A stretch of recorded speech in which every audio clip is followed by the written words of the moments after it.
Bien-aimés du Seigneur, l'espérance et la foi du chrétien tirent tout de leur force dans la promesse de l'avènement du Fils de Dieu, notre Seigneur Jésus, qui revient pour donner à chacun d'entre nous selon ce qu'est son œuvre. Cependant, au fur et à mesure que les jours passent, l'espérance et l'amour du plus grand nombre vacillent et devient instable au vu de l'accroissement de l'iniquité selon ce que le Seigneur dit. Ce qui était considéré comme mal devient de nos jours ce qui est la norme. Au point où, aujourd'hui, pour la plupart des gens, la plupart ne sait plus distinguer sa droite de la gauche. Les chrétiens, donc, ne sont pas à l'abri de ces choses qui se passent dans le monde parce qu'eux aussi sont dans le monde.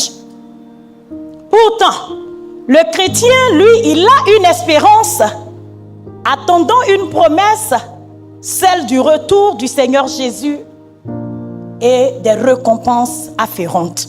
C'est pour cela que nous avons choisi le thème du jour, travailler de mieux en mieux afin de s'entendre dire bien, bon et fidèle serviteur. Tous les croyants doivent vivre leur vie dans l'optique de s'entendre dire bon et fidèle serviteur, bonne et fidèle servante.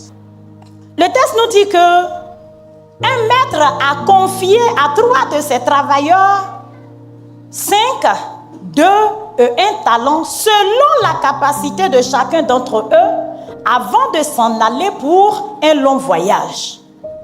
Le texte nous dit encore que aussitôt les 2 premiers se sont mis au travail pour fructifier leur talent.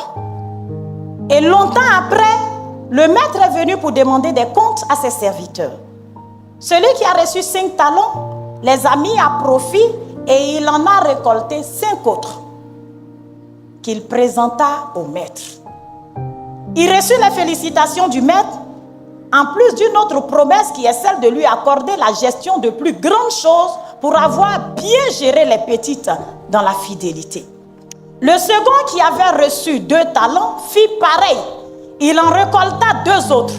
Il reçut pareillement les félicitations du maître, suivi des mêmes promesses d'avoir la gestion des choses plus grandes. Mais le 3e serviteur, qui n'en avait reçu qu'un, vint se présenter avec le seul talent qu'il avait reçu. Et ce dernier va prononcer des propos indélicats à l'endroit du maître.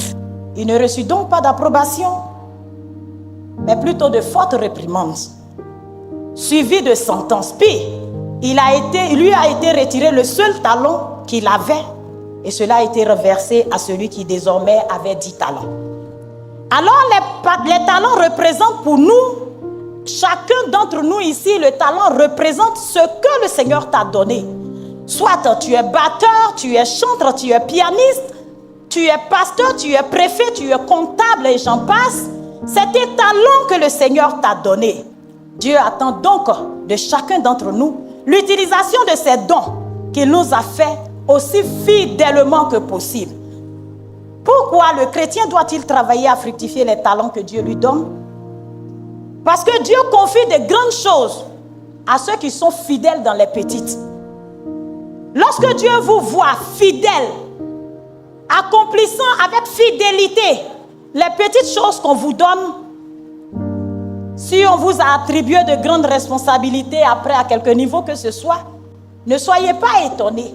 C'est parce que Dieu a vu que vous étiez fidèle dans les petites choses qu'il s'est assuré lui-même qu'il peut vous confier de grandes responsabilités. Amen. Pour finir, que votre vie terrestre soit motivée par le fait qu'un jour, le maître soit satisfait de votre conduite. Quant au privilège qu'il vous a donné, qu'on appelait le talent, et qu'il vous donne cette parole d'approbation et de félicitations. Très bien. Bon et fidèle serviteur, entre dans la joie de ton maître. Wakangabe si yabe boumbu kongwe.